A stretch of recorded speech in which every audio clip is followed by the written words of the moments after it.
A very good afternoon and welcome to the sixth session on development partnership. This session will discuss facet of India's development partnership in Southeast Asian countries, its impact and its scope for further strengthening. The session would be chaired by Professor S.D. Muni, Emeritus Professor, Jawaharlal Nehru University, New Delhi. I would also like to welcome all our distinguished speakers who have joined us and all our participants. I request all of our participants to kindly type in their questions, their comments on the chat, or they can use the raise hand option. Now, may I request Professor S.D. Muni to kindly give the opening remark and conduct the proceedings. Over to you, sir. Thank you very much for involving me in this very significant seminar. Thanks to ICWA and AIC of the RIS. The history of India-ASEAN relationship has continuously reiterated and underlined that the economic and development engagement between them is a win-win situation. It is actually beneficial to both. And if you look at it from India's point of view, India has always prospered in engagement with Southeast Asia or the ASEAN region. Historically, go back to many centuries, you will find the same. You look at the Look East policy, you look at the present context. Now, this economic engagement, particularly in the developmental sector, has been a differentiated one, largely for two reasons.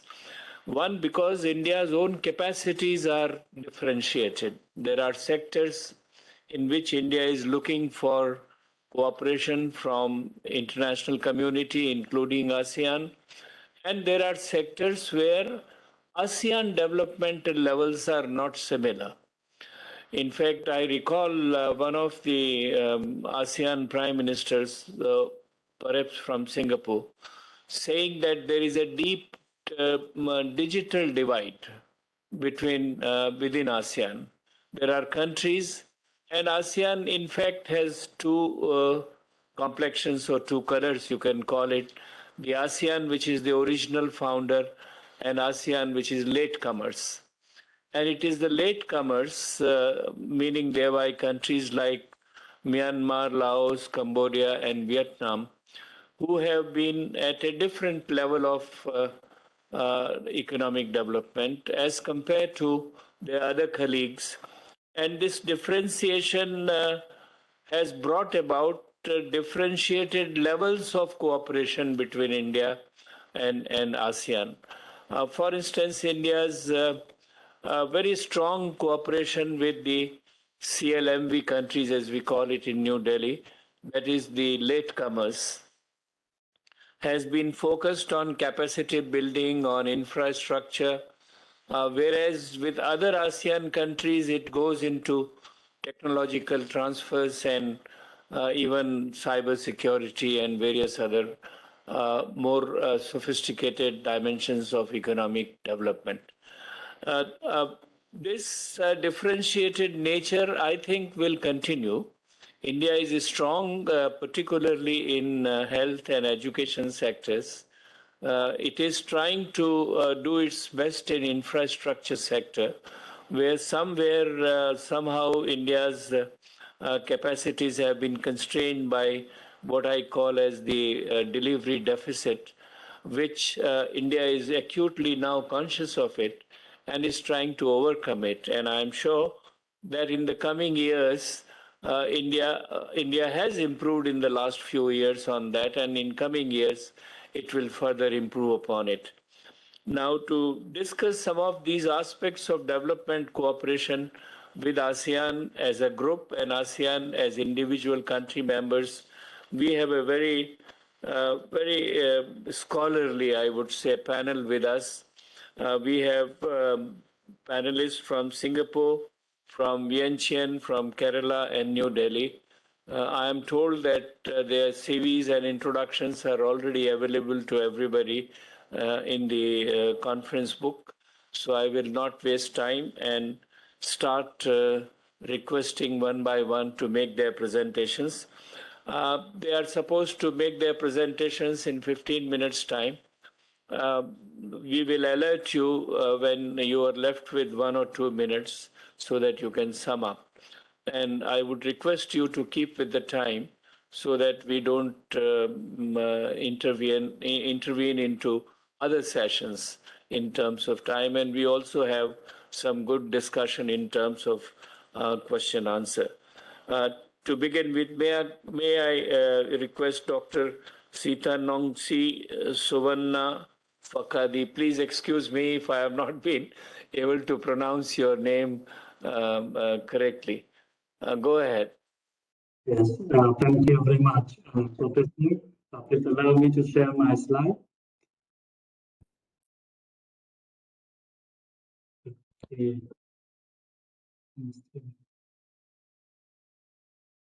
Well, good afternoon. My name is Sithanonxay, the lead researcher in economic affairs of the ASEAN Studies Centers of ISEAS Yusof Ishak Institute in Singapore. It's my great honor to serve as a speaker for this conference. And today we talk about the role of non-tariff measures and data flows to enhance the bilateral trade relations between ASEAN and India. The term non-tariff measures here refer to policy measures other than tariff that change the quantity or price of traded goods. Businesses have long complained about the complexity and high compliance costs of non-tariff measures imposed by their governments and the governments of their trading partners. But there has been limited progress in addressing or streamlining non-tariff measures across countries, including ASEAN and India. In addition, the e-commerce sector in ASEAN and India has been emerging, but further unlocking the development of e-commerce sector requires seamless flows of data across borders. So in this case, we touch on the regulatory framework that enables safeguards data flows in the region as well. So in order to explore economic implications of NTMs and data flows, I divide my presentation into 3 parts. Well, first, I will explain the economic rationale behind the need to deepen ASEAN-India trade beyond tariff liberalization. And second, I will explain the patterns of regulatory differences between ASEAN and India, quantifies its economic impact on international trade, and provide some policy implications to strengthen ASEAN-India cooperation in NTMs. And finally, I will provide an overview of the strength of regulatory frameworks to safeguard and enable data flows in ASEAN and India, and share my initial thoughts on potential ASEAN-India cooperation to enhance data flows across countries. Now let me move to the first point, which is about the need to strengthen, to deepen ASEAN-India trade. And ASEAN-India trade linkage is weaker than other ASEAN's trading partners, such as China, Japan, and the US. And in this table, I summarize the direction of trade flows and free trade agreements in ASEAN, India, and other major countries. As a reference group, the direction of trade flow here is referred to export from country in the row to countries in the column. And only the top 5 export destinations are included in this table. And the free trade agreements are shaded in gray. Using this information, we found that only Indonesia and Myanmar export to India, and India only export to Singapore. So the key question here is how can we use the ASEAN-India FTA to boost bilateral trade flows between the two regions. Well, this depends on the depth and coverage of the FTA, as ASEAN has signed several FTAs with its key trading partners, including the recent free trade agreement, such as the Regional Comprehensive Economic Partnership, which has been put into force at the beginning of this year. Well, so the depth of tariff liberalization, we see that ASEAN-India tariff elimination commitment is lower than other ASEAN +1 FTAs. On average, both ASEAN and India commitments to liberalize tariff account for only 79% of total tariff lines, which are significantly lower than other ASEAN +1 FTAs, which are greater than 90%. And beyond tariff liberalization, there are also another form of trade impediments to access international markets, what we know about the non-tariff barriers. And if I calculate the changes in bilateral trade costs of non-tariff barriers in ASEAN and India over the past 5 years, and found that the current trade costs between the two regions are substantial. Okay, and the bilateral trade costs between India and some ASEAN countries, such as Brunei, Indonesia, Myanmar, Singapore, and Thailand have increased, while the bilateral trade costs between India and other ASEAN countries have decreased. So how can ASEAN and India collaborate to further reduce the trade costs of non-tariff barriers between the two regions? To do this, we need to look at the current stage of non-tariff measures imposed by the governments in the two regions. And to do so, we need a common classification of non-tariff measures. The multi-agency support team of UNTAC classify non-tariff measures into 16 categories. The first 15 categories affect imports, and the last category, category P, affect exports. So for all NTMs, the sanitary and phytosanitary measures, as well as the technical barriers to trade, account for more than half of all NTMs. As we can see in this figure, I calculate the number of NTMs in ASEAN countries and India using a global NTM database of UNTAC. And we found that India has the largest number of NTMs, followed by Thailand and the Philippines. And more than half of NTMs in ASEAN and India are accounted by the sanitary and phytosanitary measures and technical barriers to trade. These measures aim to protect environment, animal, plant health, as well as to ensure the quality of goods. But the divergence of regulations across countries can impede trade flows because producers and traders have to adjust the production process in order to meet the different standards. So in this case, we need some kind of measures to harmonize these regulations. So in order to quantify the potential impact of the different structure of non-tariff measures across countries, we can calculate the index for regulatory distance, which measure the different structure of NTM between two countries. Here, if this index ranges from 0 and 1, 0 means the regulatory structure is very similar, and 1 means the regulatory structure between the two countries is completely different. So in this case, if we look at the bilateral structure of NTM between India and other ASEAN countries. The level of difference is moderate. So the question here, what if ASEAN and India could harmonize NTMs? So to address this kind of what if question, I conduct the simulations into scenarios. The first scenario, we aim to harmonize NTM to the regional average. And the second scenario, we harmonize all NTMs. This means both ASEAN and India achieve the so-called regulatory convergence. All NTMs are the same.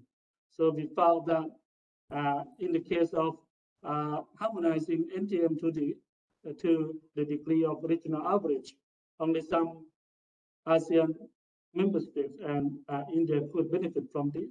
But if ASEAN and India redouble the efforts to completely harmonize NTMs between the two regions, the benefits are substantial, especially it increases the volume of bilateral trade between the two regions, as well as it could also increase the variety of products traded between the two regions, as we measure here in terms of the extensive margin.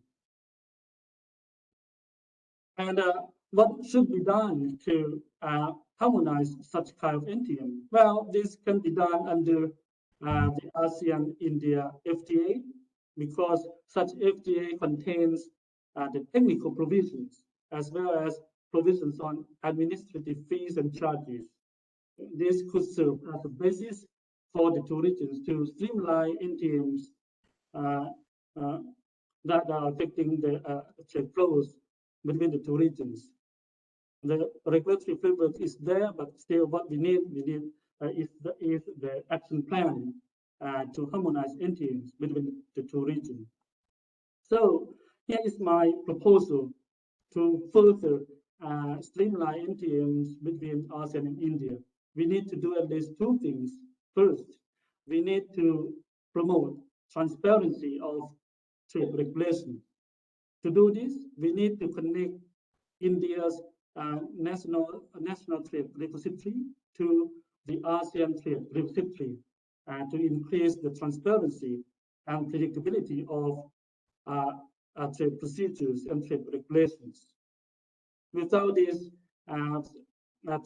traders and producers will still face unpredictable or high uncertainty in the production process because of changes in regulations are not shared by their export markets. And second, we need to establish the mutual recognition arrangements on the conformity assessment procedures, or even move to harmonize all technical regulations of NTM. So because of limited capacity of some ASEAN member states, as Mr. Chair just mentioned, especially CLMV countries, it would be a good strategy to provide a capacity building assistance to these countries so that they can conduct cost-benefit analysis to identify what type of NTMs should be streamlined and hence could catch up with other trading partners. Now let me move to the second point, which is about enhancing cross-border data flows. We need this because, as I just mentioned, the e-commerce sector in the two regions is emerging, and the key feature of e-commerce is data flows. We need to have seamless data flows both within and across countries. Without this, e-commerce would just contain domestically, not in the form of cross-border e-commerce. So I assess the strength of regulatory frameworks on data flows in ASEAN and India against two broad categories. including data safeguards and data enablers. For data safeguards, I assess this against 31 regulatory elements, which fall into three categories: cybersecurity, personal data protection, and non-personal data protection. And for data enablers, I assess this against 14 regulatory elements, which fall into three categories, including e-commerce, public intent data, and private intent data. And if we look at all of these categories, we see that only e-commerce and e-transaction laws are the only area in which all countries are doing relatively well. Other categories such as cybersecurity, personal data protection, non-personal data protection, the sharing of public and private intent data are lacking behind. So this highlights the need for the two regions to create more coherent regulations to strengthen their regulatory frameworks in order to promote seamless flows of data between the two regions.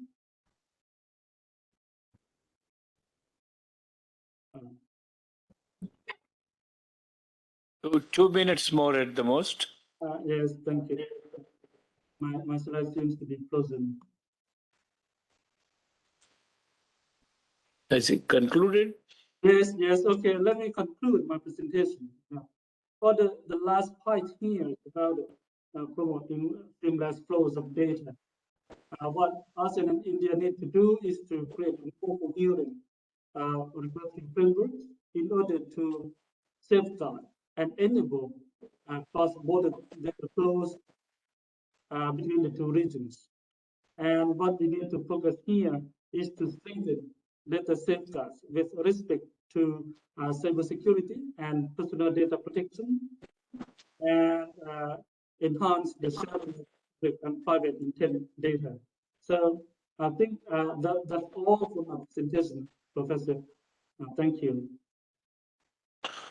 Well, thank you so much. I'm sorry we had to put time constraint on you. You had a very elaborate paper, and thanks for highlighting the significance of non-tariff measures and the data flows in strengthening trade relations between India and ASEAN. We'll get back to you when there are questions and comments. May I now request Dr. Somdeth Bodhisane from Vientiane to make his presentation, please.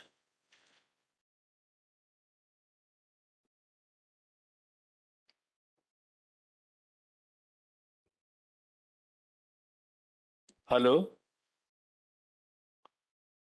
Yes, good afternoon. I'm trying to share my slides. Just a second.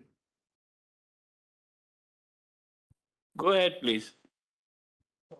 I'll be right back.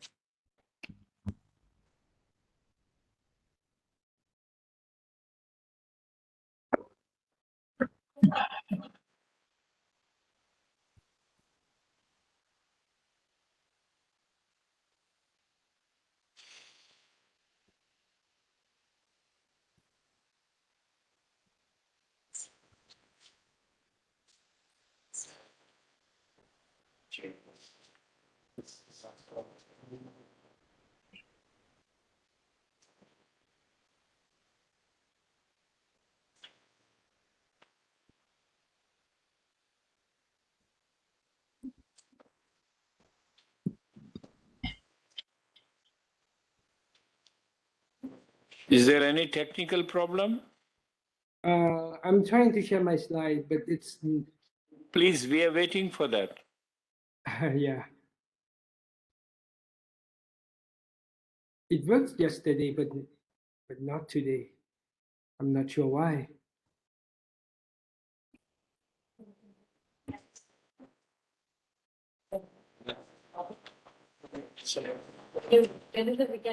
Oh,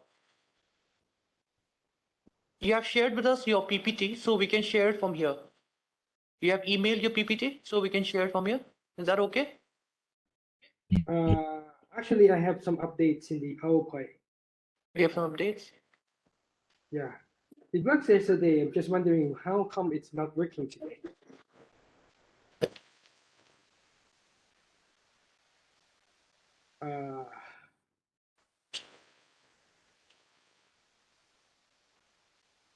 Can we share your earlier PPT? Can we get back to you later? Sure. Yes, please. We must have another presentation. Till then, you sort out your technical problem, please. All right. All right. May I now request Dr. Uma Purushothaman from Kerala to make her presentation, please? Good afternoon, sir. Am I audible?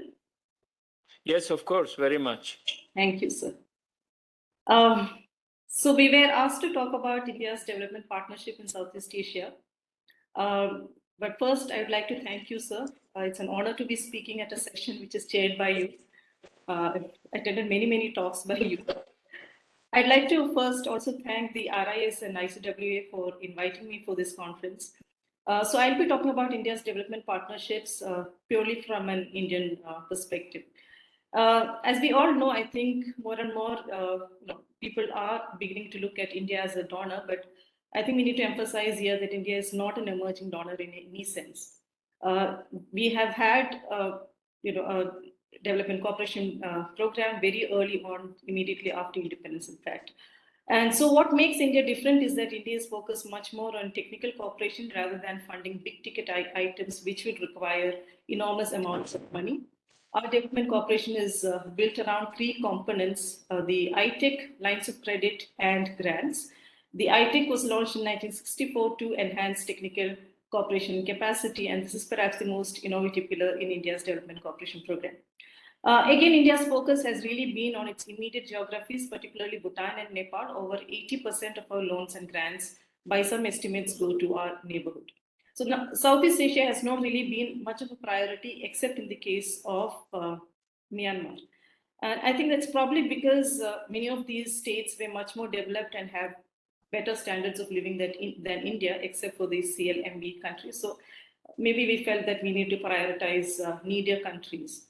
Again, many of these countries also received a lot of support and aid from the West. And I think finally the strategic imperative for our focus on the neighborhood is because we needed peaceful peripheries wherever possible and we needed to stabilize these countries. That was our priority. So one sees the first mention of India's development cooperation to one of the Southeast Asian countries in the MEA's annual report in 1949-50.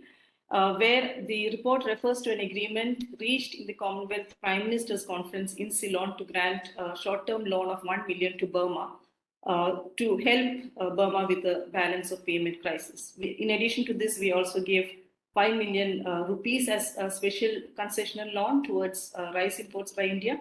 Later, of course, we became part of the Colombo Plan, which is basically within the South-South cooperation framework to share development experiences and to share technological know-how. To look at some of the sectors and countries in Southeast Asia which have received India's development cooperation, one of the major beneficiaries has been Myanmar. In fact, India's development assistance to Myanmar, according to the MEA itself, is US dollars 2 billion, in which grants and aid is the largest component. And in Myanmar, India's focus really has been on building connectivity and infrastructure because we feel that this can act as force multipliers to accelerate regional growth and development and enhance people-to-people contact. And this very nicely fits in with our Act East policy and our need to develop our Northeast. So some examples are the Kaladan multimodal transit project, transport project, the trilateral highway, which is proposed to be extended to Cambodia, now PDR, and Vietnam. We are also involved in developing connectivity within Rikadwar in Mizoram to Tidim in Myanmar. We have also been supporting Myanmar in enhancing educational infrastructure and capacity building. So we've been giving them training, particularly to the defense personnel through the ITEC. We have built centers for enhancement of information technology to impart IT skills to the Myanmarese population. We've also built vocational training centers. We have built a Myanmar-India Center for English Language Training, Myanmar-India Entrepreneurship Development. as part of the ASEAN integration program. And we've also been assisting them in developing their agricultural sector. Health is another sector where we have given substantial assistance, particularly for upgradation of hospitals. And then some other examples are the Border Area Development Program, Rakhine State Development Program, establishing Women Training Center, restoration of pagodas and temples. In the case of Vietnam, the MEA says that we have given 1 million of grant out of total 5 to the Ministry of National Defense for establishing a software park. And under the Mekong Ganga Cooperation, we have given 24 quick impact projects to develop the local community infrastructure. We are also involved in conservation and restoration of UNESCO heritage site at Mai Son in central Vietnam. And we have been increasing the number of QIPs from 5 to 10 annually. The focus here is on computing, agriculture, education, and hydropower. In Laos, we have been giving assistance for implementing smaller projects of socio-economic development under the Mekong Ganga Cooperation. We have given a QIP for establishing a fertilizer analysis laboratory. There's a Center for Excellence in Software Development, a number of school buildings, another Center for English Language Training, restoration of UNESCO World Heritage, the ancient Shiva Temple in Laos. Cambodia, we have taken again restoration conservation of the Angkor Wat Temple and the Ta Prohm Temple again. We have in the past we've given them medicines ink, indelible ink, and we have helped them to build an ASEAN traditional textile museum at Siem Reap. There is a number of quick implementation projects as well, and we're also helping the villages to move towards open defecation-free villages and safe and hygienic behavior. The CNMA countries, I think, have been the focus, and we have offered 1 billion special fund to them to promote physical and digital connectivity. We have put in place a project development fund with a corpus of $77 million to develop manufacturing hubs in these countries. We have also been offering 50 scholarships every year to the Mekong countries for a number of courses in India, in the Nalanda University as well. Again, under the ASEAN integration project, we have been supporting them. We are training them in English language. We have also allotted them a number of slots under the ITEC courses. So every year they have about 150 ITEC courses. And we have also been giving them, we have given them money, $40 million to kickstart digital connectivity. Under the ITEC, the ASEAN countries have been given 14,000 slots. And the second component is lines of credit between 2009 to 2016, according to the Exim Bank figures, out of a total of $27,816 million US dollars, around 5% went to the CLME countries. And most of this went, the bulk of this went, of the lines of credit went to the African countries, but from among the CLMA countries, obviously it is Myanmar, which got the bulk of the money from India. Much of this has gone for construction of dams, power stations, development of irrigation schemes, hydropower projects, purchase of water pumps, transmission line projects, etc. In the case of humanitarian relief, we have been we have acted with alacrity on several occasions. For instance, Cyclone Bofa in 2012 in Philippines, earthquake in Philippines, we have sent relief assistance. And in fact, even after Marawi came under siege by the terrorists, we gave $500,000 to the Philippines. And we've also assisted Myanmar in several natural calamities like Cyclone Mora, Common, earthquake, and even when there was an influenza outbreak, we were giving vaccines, medicines, etc. Also, to flood-affected people in Vietnam and Cambodia, we have given humanitarian relief. No, discussion on India's development cooperation can end without talking about COVID diplomacy or vaccine Maitri. So during the COVID pandemic, we donated 300 oxygen concentrators to Thailand.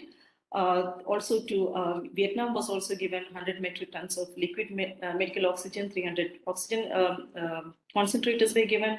Similarly, Indonesia also received LMO and oxygen concentrators.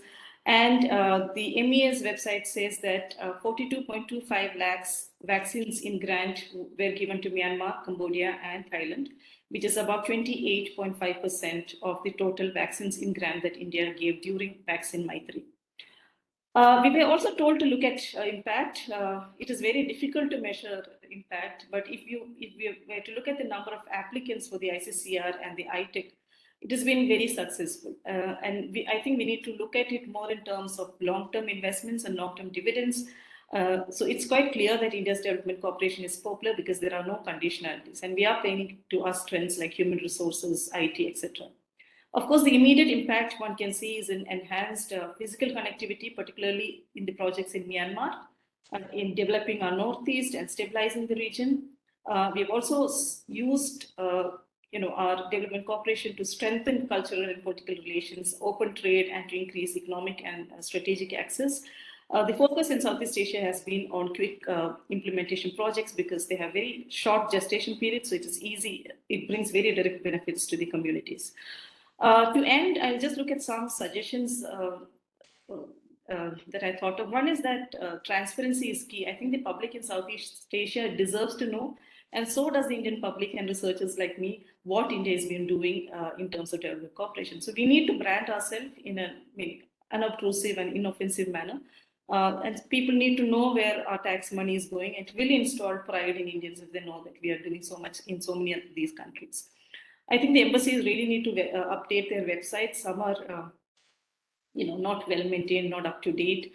And I think it needs to be drilled that, this is very important for outreach and for our soft power, because this is part of one of the sources of our soft power. And I think India needs to bring out a white paper on its development cooperation every 5 years to make it much more transparent. And this would ensure there is greater visibility for the program, a more domestic support for the program.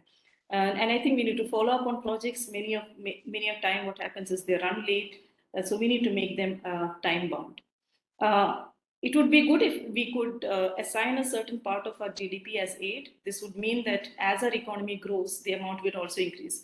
And then it would also remove the temptation for politicians to allocate this money for other purposes in India. We need to cooperate with third countries or other strategic partners where, some of these projects could be funded by the traditional donors, but we could implement it in third countries like in, CLMU countries, for instance. So maybe we should engage in more triangular development projects and develop partnerships with countries like Singapore on areas like advanced technology in third countries like Southeast Asia and elsewhere. For instance, the Quad's initiatives on vaccines last year, I think that's a model which is worth following. And we also need to do away with the lag in disbursements of LOC. Other areas that we could focus on in Southeast Asia are the blue economy, disaster management, health services, renewable energy. And I think we need to emphasize on women-led programs as part of our development cooperation. So make gender part of our development cooperation. Basically, what I'm saying is that we need to bring in gender mainstreaming into our projects. And given India's advantages in information technology, I think we could help these countries set up centers which can offer digital services, like Kerala has these Akshaya Kendras. And we could also focus on digital and financial inclusion, like the Bheem UPI or the RuPay card as an alternative to the Western systems, in the light of the Ukraine war, what happened, with the visa system, for instance. I think so we need to develop alternatives, and we can probably help these countries because we already have Bheem UPI, RuPay, etc. And while the establishment of the Development Partnership Administration by the MEA is a step in the right direction, I think it might be better if all these aid activities, including the LOCs, would come under the purview of the DPA for better monitoring, evaluation, and transparency. I would like to end here. Thank you for listening. Thank you, Dr. Purushothaman. I think you have rightly emphasized the role of Myanmar. You have highlighted cooperation with Myanmar for a very simple reason that Myanmar is the link to rest of ASEAN region. And if we want, as we want for physical connectivity, it has to go through Myanmar. That is one reason. But I'm glad that you added other CLMV countries later on. In fact, there is a very clear, comprehensive emphasis on building capabilities and development cooperation with CLMV countries in India's approach. And that's why we have very special administrative and policy instruments for that, almost in all areas. I'm sure some of your suggestions would be taken note of. In fact, on some of them, government is already working and has made progress. I think if you read Dr. Prabir Dey's writings, you will get some idea as to how the government is trying to improve its own efficiency. May I now, Dr. Bodhisane, are you ready still? Not yet? Okay. I'm ready now. He says he's ready. Hello, good afternoon from Laos. I hope you guys Are you can see ready my- now? Now with your slides? I'm sharing the slide now. I hope you guys can see my slides. Okay, okay, then go ahead, please. All right. Thank you very much for the kind introductions, Professor Muni. Once again, my name is Somdeth Bodhisane. I am from Institute for Industry and Commerce, a think tank under the Ministry of Industry and Commerce in Vientiane, Laos. Thank you very much for the invitations to be part of the Imperative International Conference on Commemorate 30 years of Indian-ASEAN relations. In session 6, which is about development partnerships, I'm going to highlight the Lao PDR and India development partnerships in these presentations. So the next slide is going to be about the presentations outlined. As you can see in the slides, first of all, I'm going to go over the general informations about the relationship between Laos and India, of course. And then I'm going to go over Lao PDR and India's bilateral relations, which covers political relations, cooperations during the impacts of the COVID-19 pandemic. And then I'm going to go over the bilateral agreements, heritage conservations, defense cooperations, lines of credits offered by India to ASEAN countries, quick impact projects, and then last but not least, I'm going to focus and emphasize on commercials and economic relations between Laos and India.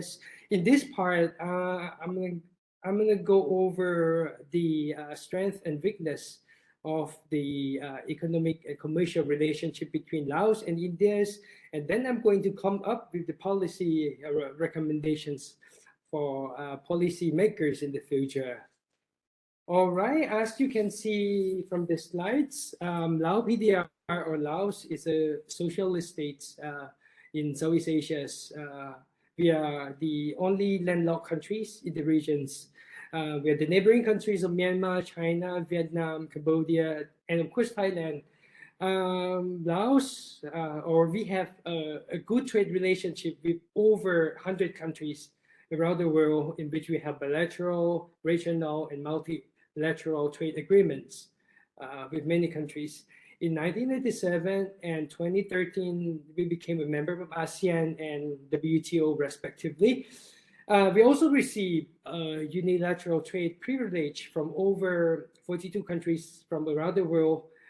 These countries include the powerful countries such as European Union, Australia, Russia, Japan, China, and of course India.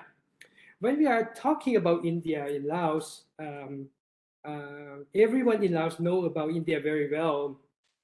India's people are involved in jewelry trades, restaurants, hotels, manufacturing, textiles, and mining, plantations, industries.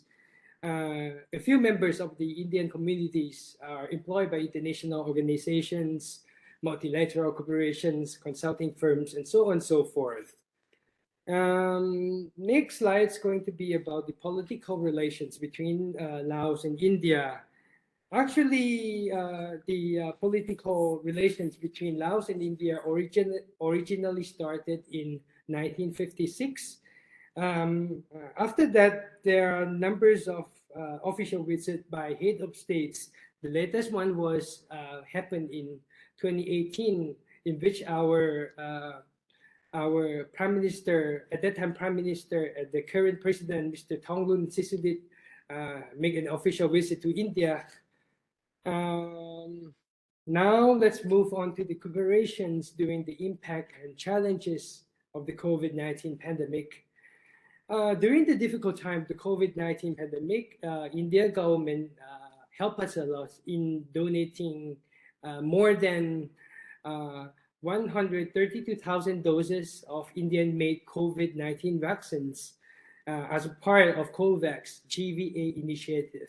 This helped us a lot to escape from the second and the first wave of the COVID impact in Laos. Now let's move on to the human resource development partnerships. Lots of Lao people were educated in India. The alumni include high-rank officials from various ministries. They are researchers and business persons from everywhere around the world, from everywhere around the countries. India offers scholarships for us for undergraduate degrees, master degrees, and doctoral degrees. In addition, India has also helped us to establish numbers of centers. For instance, Lao India Entrepreneurship Development Centers, which was established to train Lao entrepreneurs in the establishments of SME business. In addition, the India government also helped us to establish Lao India Center for English Language Training as a part of the National University of Laos.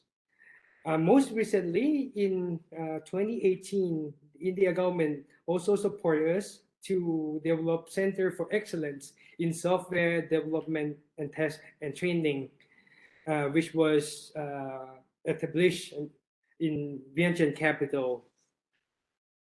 Next slide, I'm going to move on to the heritage conservations. As you can see in the slides, there are numbers of beautiful pictures in there. It is in the southern part of Laos. We call it Wat Phu Champasak. It is the UNESCO World Heritage Site. India helped us to restore this World Heritage Sites. The first part of the project has already been completed, whereas the second phase is currently underway and expected to be completed in 2028. Next slide, I'm going to talk about the defense cooperations. As you can see in the slide, the India government and India Army Training Team, IATT, provide trainings in English language, ICT skills, and basic tactics to Lao military personnel. In addition, India Army had also conducted 3 training capsules on UXO and demining in Lao PDR in 2011, 2012, and 2013. Under the ITEC program, India also support ITEC Defense Medical Course on COVID, which were organized in July 2020 after the COVID-19. Now let's move on to the quick impact projects under the Ministry of Agriculture and Forestries. There are 3 main quick impact projects. The first one is to establish fertilizer analysis labs. The second one is to promote goat racing. And the last one is to promote green cardamom cultivations. Now move on to the line of credits. You can see that India is a very good friend of ASEAN countries, in which India offer a lot of LOC to ASEAN countries. You can see that the India provide LOC for Laos, Myanmar, Cambodia, and Vietnam. In particular, for Laos, India offer more than 150 million US dollars as a LOC, which involve in irrigations projects, hydropower projects, transmissions line, and so on and so forth. Now, let's move on to the commercials and economic relations between Laos and India.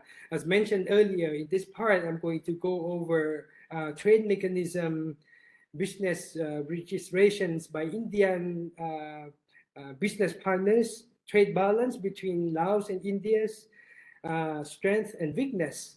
And I'm going to come up with the policy recommendations to strengthen trade relationship between Laos and India.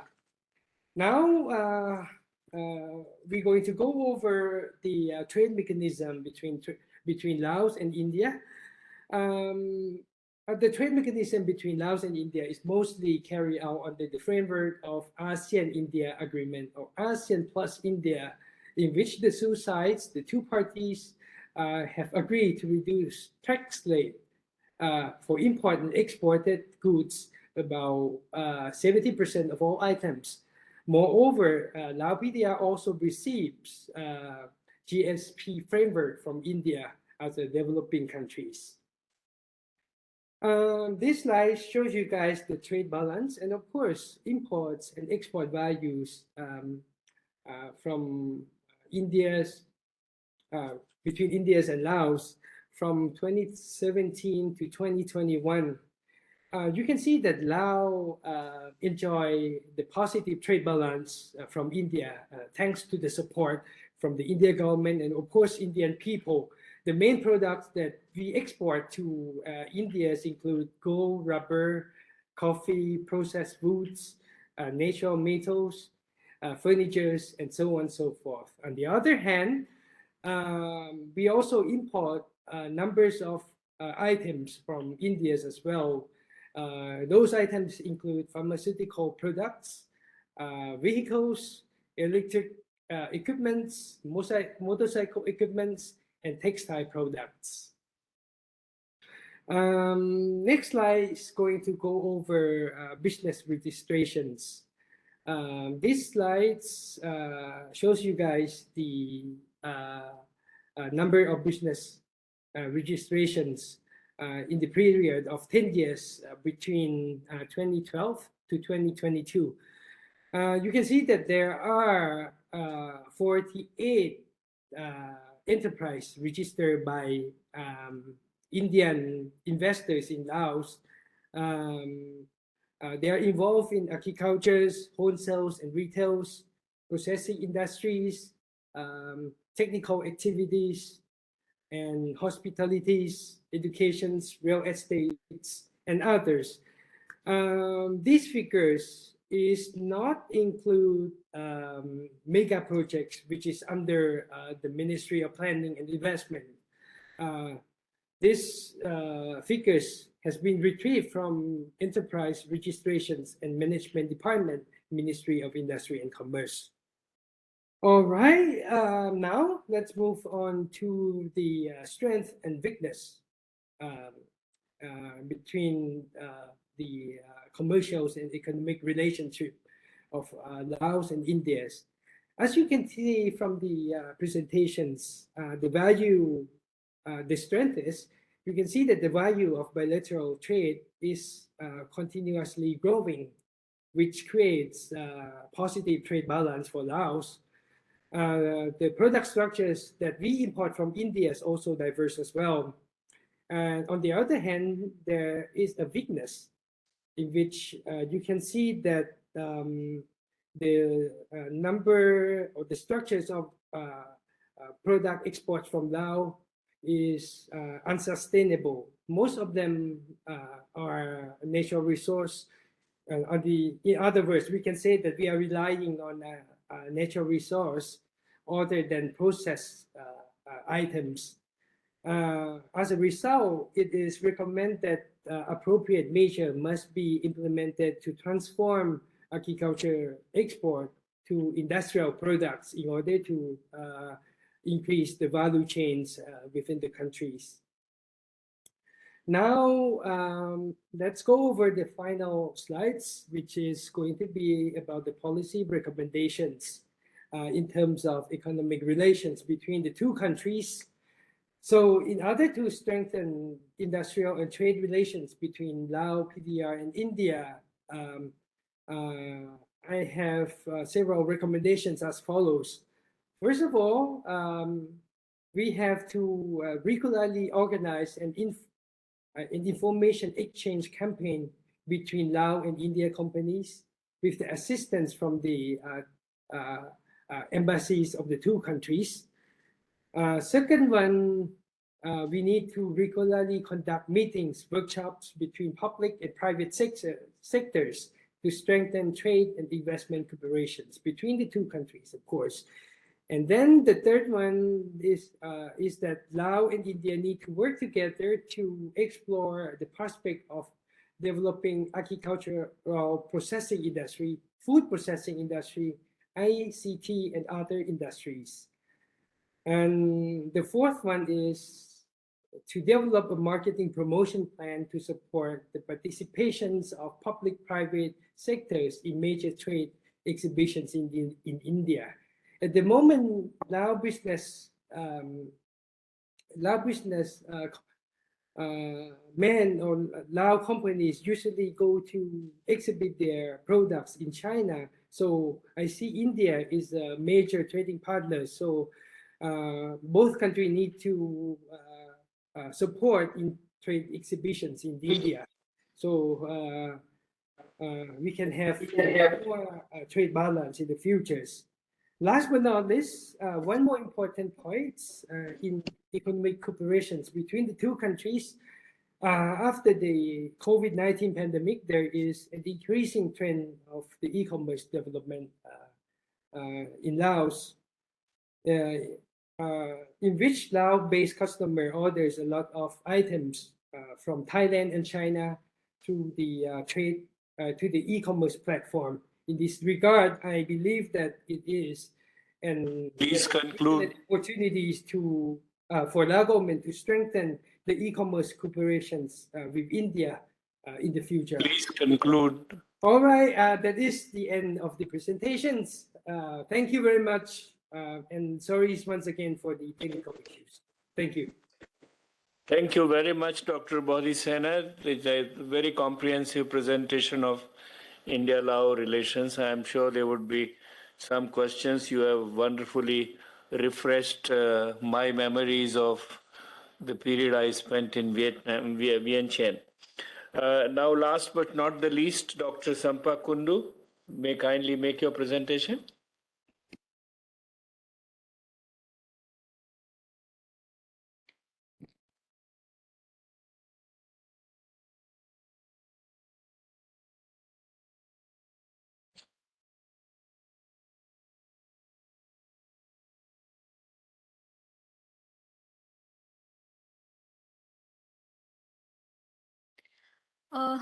Thank you, sir.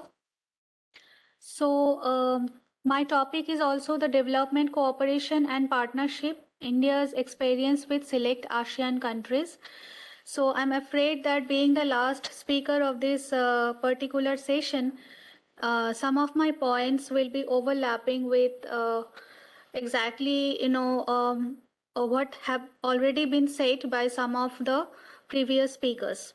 Nonetheless, in my presentation, I would be covering four major subtopics. The first one will be the background of India's development cooperation and partnership. Second one will be some of the sector-specific partnership and cooperation that India has undertaken with some ASEAN countries. The third point would obviously be covering the CLMV specific partnership and cooperation initiatives taken by India and Myanmar as a case study. So this is about the scope of India's development partnership and cooperation. So here, if we can see, look into the diagram, I have basically mentioned some of the areas, some of the sectors where India and ASEAN can undertake developmental cooperation. It includes poverty eradication, reducing digital divide, educational cooperation, uneven development, gender inequality and social cohesion, climate change, environment and sustainability, healthcare services, and finally, science, technology, and innovation. These are the types of development partnership that India offers. Our previous speaker has already spoken about it, but I just want to mention some of those development partnerships. For example, the first one is the line of credit. The second one is granting aid projects. The third one is the capacity building and technical assistance programs, for example, ITEC. The fourth one is cultural and heritage cooperation in development projects. And finally, the humanitarian assistance. Let us, take 1 minute of time to understand what is Government of India's narrative regarding development partnership.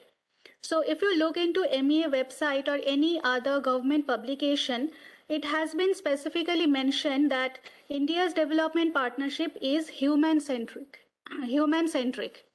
Second one is it always, gives due attention to respect diversity, care for the future, and sustainable development. So we can consider this as a mantra for India's development partnership. In 2018, Prime Minister Modi at the Parliament of Uganda very categorically mentioned that our development partnership will be guided by your priorities. Here, your priorities means the partner. And it will be on the terms that will be comfortable for you, that will liberate your potential and not constrain your future. So I think this actually explains what is the mantra of India's development partnership. If we have to talk about India-ASEAN development partnership and cooperation, in the year 2015, we have seen a tremendous momentum or enthusiasm as far as India's development partnership or cooperation is concerned. So in the year 2015, again, Prime Minister announced $1 million line of credit at the 13th ASEAN-India Summit, which happened in November 2015. Then in September 2016, at the 14th ASEAN-India Summit in Laos, Prime Minister proposed that a project development fund will be utilized, will be set up for the utilization of this $1 billion line of $1 billion line of credit. So these were the beginning of India's development partnership in the recent years. When I'm saying it's beginning, it doesn't mean that it began in 2015, but of course it saw a momentum. Now let us speak about the sector-specific partnership and cooperation. Here I covered these sectors which are written here, like science and technology, outer space, environment, natural disaster, civil society, education, skill development, etc. So India and ASEAN also have the Science and Technology Partnership and Cooperation Program, which is known as ASEAN-India Science and Technology Development Fund.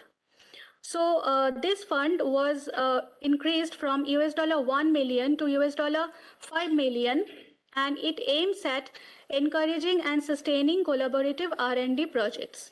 Apart from that, ASEAN-India Innovation Platform is also there to work for some of the technological cooperation. This is about the outer space initiative or outer space cooperation. Here also we can see that India and ASEAN are trying to cooperate with each other in R&D.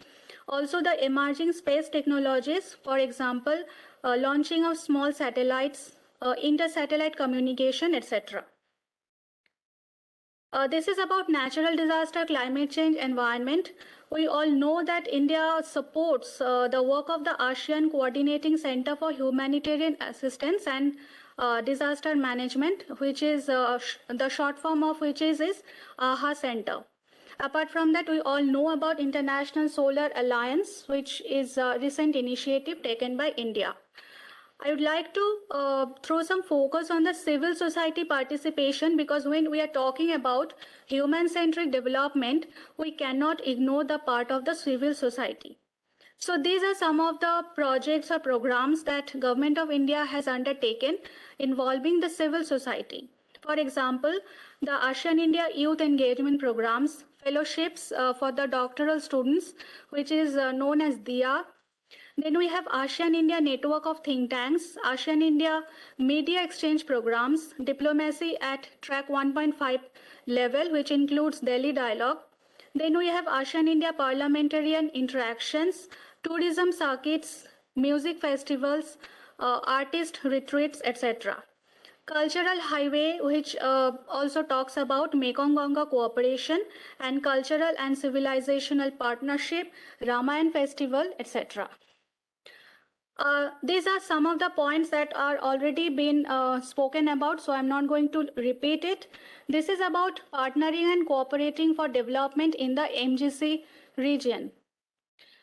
So in the MGC region, I would like to focus on the digital connectivity program. So if you look into the MGC Plan of Action 2019-2022, digital connectivity features under the theme of educational cooperation. Apart from that, they are also talking about ICT, development of ICT infrastructure and cross-border ICT services. So these are some of the important features of India's recent developmental cooperation under the theme of digital connectivity. These are the pictures. Some of the pictures are taken from MGC website. That is a Mekong-Ganga Cooperation website.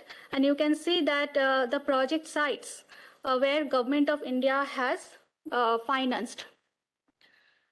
These are some of the quick facts about India's development partnership and cooperation in MJC. These are facts. One important element in this slide is the MGC Museum of Asian Textile that was inaugurated in Cambodia in the year 2014.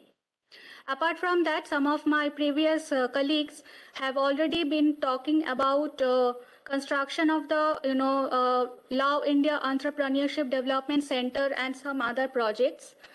So let me skip these things. Now Myanmar is important, and why Myanmar is important, we all have understood that. Very recently, when Myanmar's president visited India some 2-3 years back, then Government of India and Myanmar has signed several MOUs and MOAs on Rakhine State Development Cooperation. So some of those projects are, aiming at development of the Rakhine State. For example, agreement for the development of essential infrastructure under the Rakhine State Development Program, then agreement on solar electricity, then agreement for construction of roadways, then agreement for construction of preschools under the same program, and cooperation in the field of health research. So these are some of the examples to show us that how India is cooperating with Myanmar, especially in Rakhine State, for the development. So these are some of the further, resources that one can look for if he or she is interested in India's development partnership and cooperation. Some of these publications are available with RIS, and some of these publications are available with MEA website. So if anyone is interested, please check the websites. And with that, I will now conclude my presentation. Any suggestion is welcome. Thank you. Thank you, Dr. Kundu. I think you have taken a very comprehensive approach on what India is doing in relation to development cooperation with ASEAN countries at various stages. This completes the presentations which we have made. If there are questions,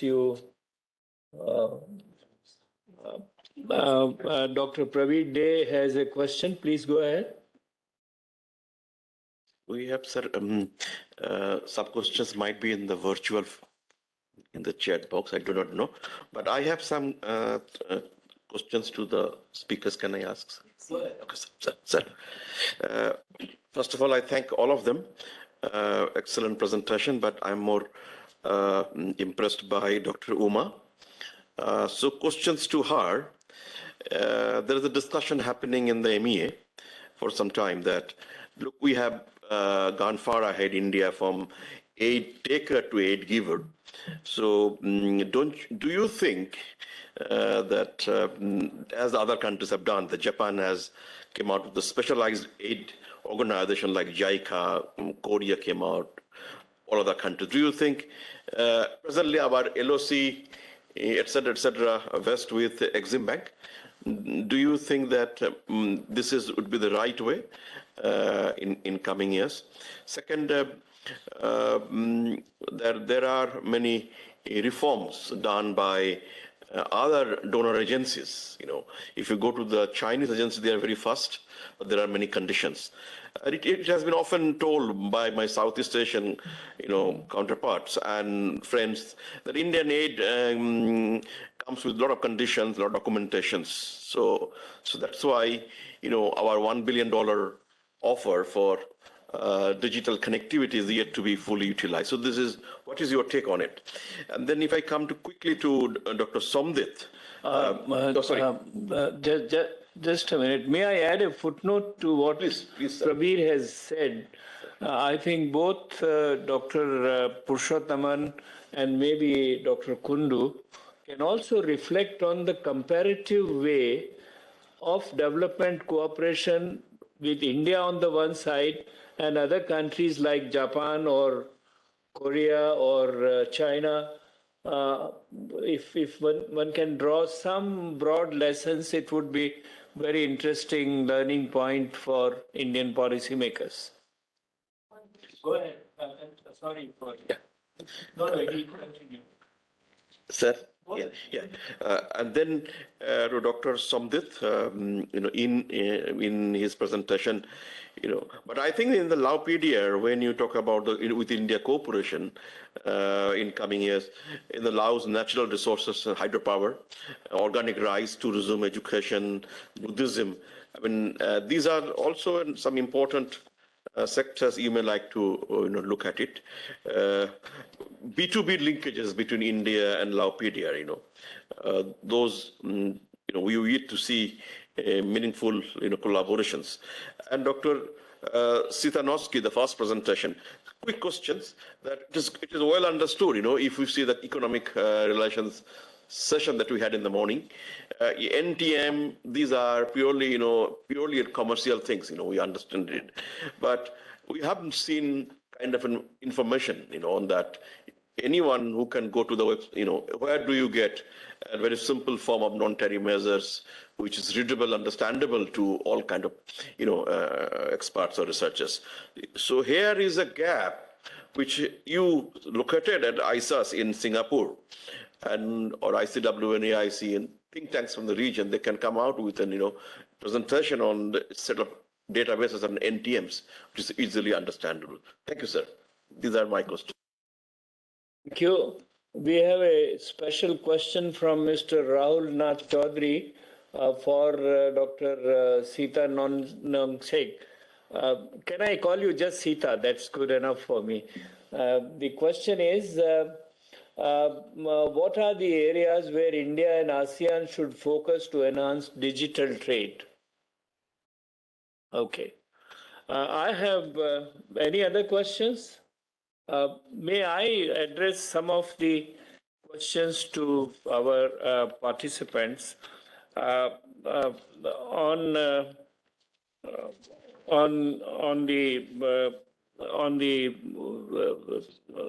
first presentation by Dr. Sita? What are the problems in trade integration? This is an issue which we keep listening for years and decades earlier.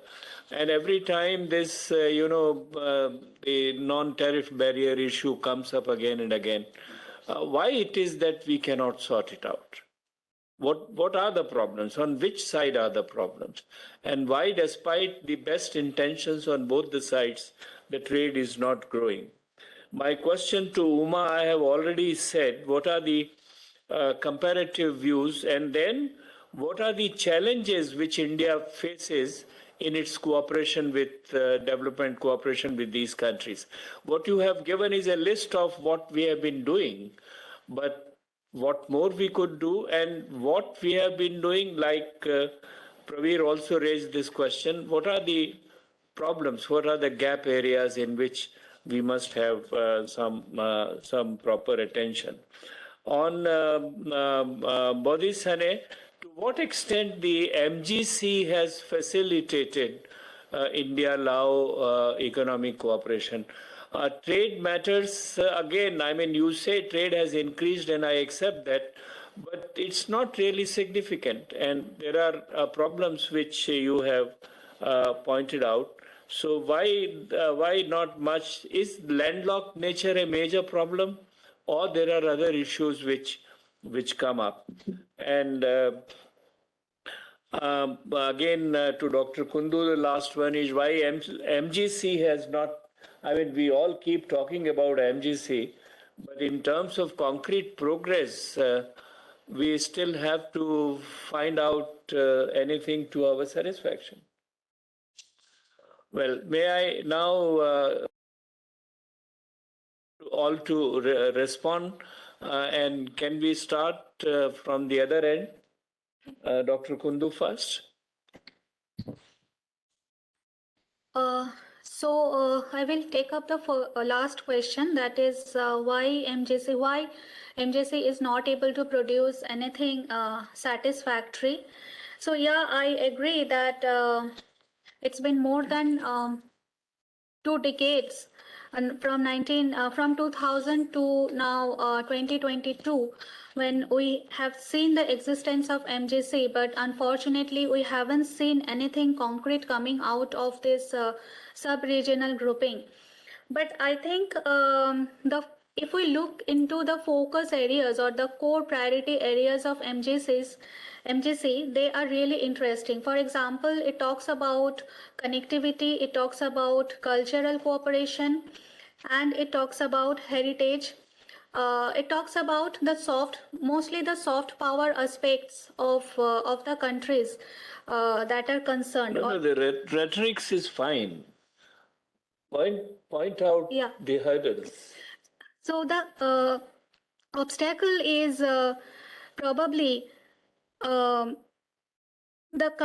member countries in MJC. For example, apart from India and Thailand, the rest of the member countries, Cambodia, Laos, Myanmar, and Vietnam, I think the developmental gaps in these countries within ASEAN is quite wide.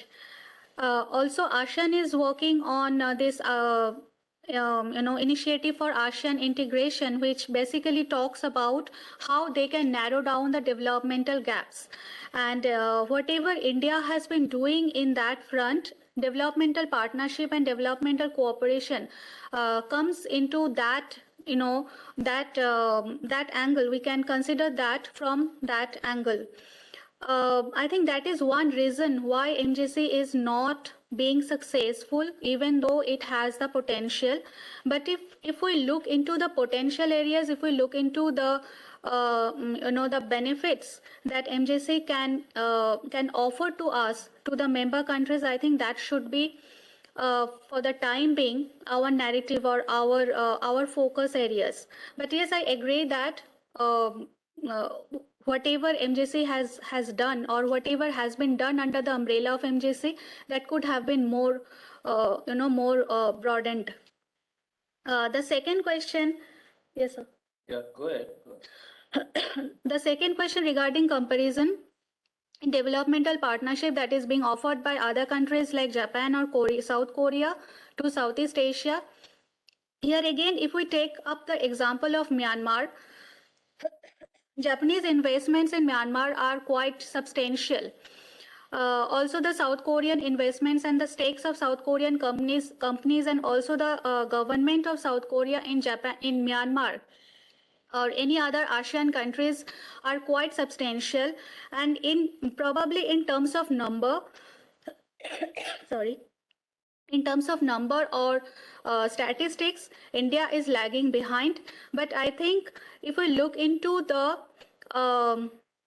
the agenda of government of India, which is not into the number, which is not into the statistics, but how we can leave a footprint in Southeast Asia, how we can manage the image of a benevolent country in Southeast Asia, and a power which is responsible, not only a superpower, but a power which is responsible. I think these initiatives in developmental partnership and cooperation, they are quite good, because we have already seen that how India has dealt during the pandemic time, how India has been doing well in the digital connectivity front and many other fronts, for example, the conservation and restoration activities. So from that point of view, I think whatever India has been doing is good, but yes, we have to be more proactive probably. Thank you. Dr. Purushothaman? Thank you, sir. I think there were a number of questions to me. I first respond to Professor Dey. I mentioned this idea of merging, the LOCs and the loans and grants all together, because that seems to be much more, it would be much more efficient, it would be much more transparent. But the problem is, I'm not too sure our bureaucracy would want that to happen. The Ministry of Commerce would probably not want to give away the LOCs to the MEA, for instance. So the other problem with merging everything together under one department or a separate department is that you then have this whole problem which US aid faces. You have this self-perpetuating bureaucracies. So the question is, will we be able to deal with that?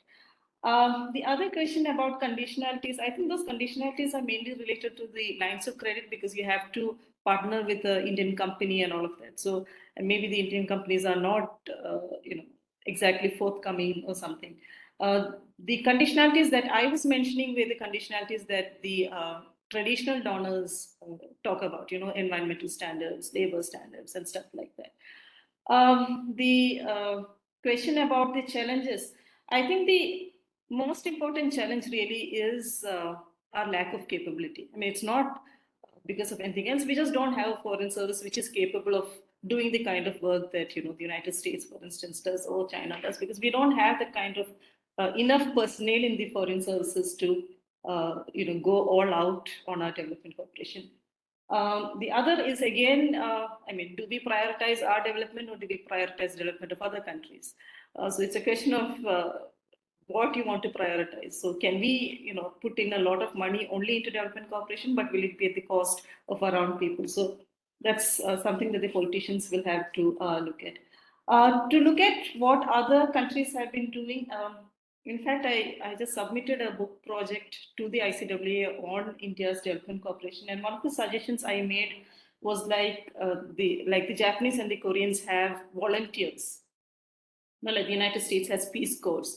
So these volunteers go out, they work in different countries, and also maybe we could have a volunteer program like that. Maybe I was suggesting that we should go ahead with a program which has teachers, nurses, doctors. Maybe doctors who are doing the house surgency, maybe they could go out, get foreign exposure, do some good there, and come back. I was thinking we should do a national level exam, send them off for 2 years. They get exposure, we get goodwill from the people. Maybe even nurses could be sent to start nursing homes in some of these countries.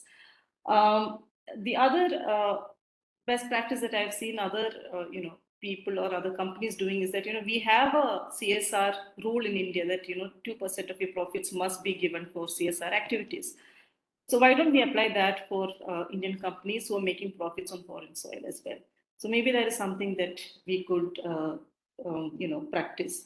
And we should really steer clear of not doing what the Chinese are doing. The biggest complaint against the Chinese, in addition to debt trap diplomacy, is that they only have Chinese managing their projects.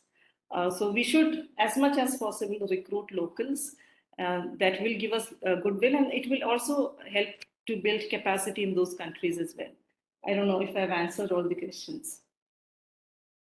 May I again call Dr. Bodhisane if he's around? Well, we will not wait for him. Maybe. Yeah, you are there. Thank you very much for the Yeah, there is one more question from the host. Please comment scope and opportunities between Lao, PDR, and India in the areas of agriculture, natural resources, education, etc. Go ahead. First of all, if you guys have Yeah. any comments or Brief, questions to me, please type to this chat box. Make it brief, please. Yes. Yeah, because I'm not able to hear you very clear due to the internet connections. So may I take this opportunity to respond to the comments in the chat box, which is about the scope and opportunities between LAPDR and India's in terms of agricultures and natural resource educations and so forth. So in terms of the agricultural exports to India, as a small countries, I think we are not able to compete with the richer and more experienced agricultural countries, such as Thailand, Vietnam, and other countries. I think Laos should focus on exporting organic processing agricultural products to India to increase the value chains of Laos. And in terms of educations, I think at the moment India provide assistance for higher education, such as scholarship for undergraduate students, master degree students, and even doctoral students, and also training centers. I think it would be good if India government provides supports for the Laos for the secondary students in Laos in order to improve their analytical skills, English language skills, in order to provide strong foundations for higher educations.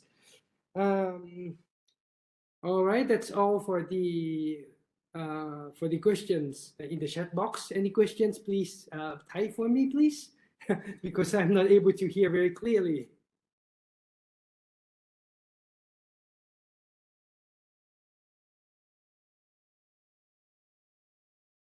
The question. There is no other question in the chat box. Okay. All right, thank you. All right. May I now call upon Dr. Sita to respond to the questions? Yes, thank you, Mr. Chair. Now, let me first touch on the first question, which is about slow progress in NTM reform. It's slow because it's more complex than tariff liberalization. NTM reform involves multi-stakeholders, and if we want to change or remove one regulation, we need to justify why we need to do so. In this case, it requires some kind of the cost-benefit analysis of a regulatory measure, where the costs are higher than the benefits. So that's why it's quite slow. And beyond that, NTM cooperation across countries is still weak. So we see that each country impose their own trade regulations, which may reflect the difference in the level of economic development, diverse procedural traditions in issuing and adapting regulations, and even dissimilar protection levels. So when each country do their own impose regulation based on using their own way, this result in the divergence of trade regulations across countries. And when we talk about streamlining NTMs, we need a group of countries to come together to seek to have a more similar level of trade regulations that affect the traders and producers. So, but this kind of forum has not yet happened in ASEAN and India, or even within ASEAN itself is quite slow. So the next question is about digital trade. Digital trade, well, if we want to promote digital trade, in fact, we need at least digital connectivity and physical connectivity. And my presentation today focuses on digital connectivity, which I focus on data flows. So in this area, as I just showed in my presentation, ASEAN and India still have under-regulated data safeguards and data enablers. And I show that only e-commerce transactions laws are the only areas in which all countries are doing relatively well. Other areas such as cybersecurity and personal data protection are still lagging behind. And this is the area in which ASEAN and India should focus on. And of course, we also need better physical connectivity in the form of transportation and logistics. We give an example whether why this is necessary, because when we buy goods, for example, if I order some good from Alibaba in China to Laos, the transportation cost of shipping fee account for about 50% of the product that I ordered. So it is very expensive, and hence this creates a key impediment to the development of digital trade in the region. So I think I have only 2 questions to answer. If you have more questions, feel free to tell me. Thank you. Pleasant duty to thank all the participants and panelists. The questions were put to them and they have tried to answer. This is a subject which will be of continuing interest to discuss and explore different areas. And with this, I hand it over back to the organizers. Thank you, sir. With this, we come to the end of this session. I would like to thank our chair and all our speakers, and we will resume in about 15 minutes for the 7th session. Thank you so much.